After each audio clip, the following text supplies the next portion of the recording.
Today we're going to talk about some strategies for calming down back spasms.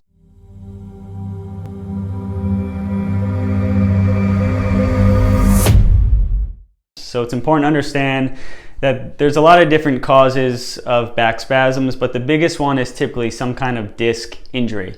So a lot of times repeated rounding at the back, whether that's in just static postures like standing or sitting, or going to lift things repetitively, or maybe just lifting something heavy one time, that could cause a disc bulge, or it could cause a herniation, which is a little tear in the disc where some of the gel-like material comes out and it presses on the nerve. It's usually that impact on the nerve in combination with an inflammatory response that actually triggers those muscles to lock up. So what can we do to stop that?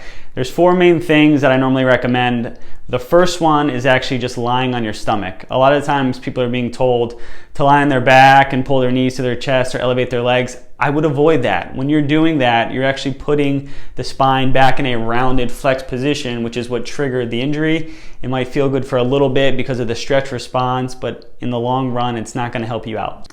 So the first position, you're going to lay on your stomach. If it feels more comfortable, you can put something underneath your hips and you can lie on the bed. You don't need to be on the floor. So while you're here, I recommend that you just start by lying on your stomach with your forehead resting on your arms.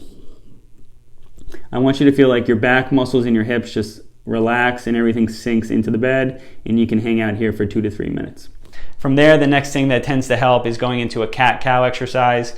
So usually that's something you'll incorporate when the spasms aren't as bad or once the pain relaxes. One of the good things about the cat-cow exercise is you start to get a little bit of motion in the spine, but it's in an unloaded position. When I start rounding at the back from here and forcefully pulling my hips to my chest, that's going to cause a lot more strain and stress on the spine. Once the pain starts to calm down, it's just gently going into a cat-cow exercise. So a little round, a little arch. We want to be gentle here. Too much force into this and you might actually trigger that spasm. Remember, this rounded position a lot of times is what triggers irritation to that disc, which causes compression on the nerve.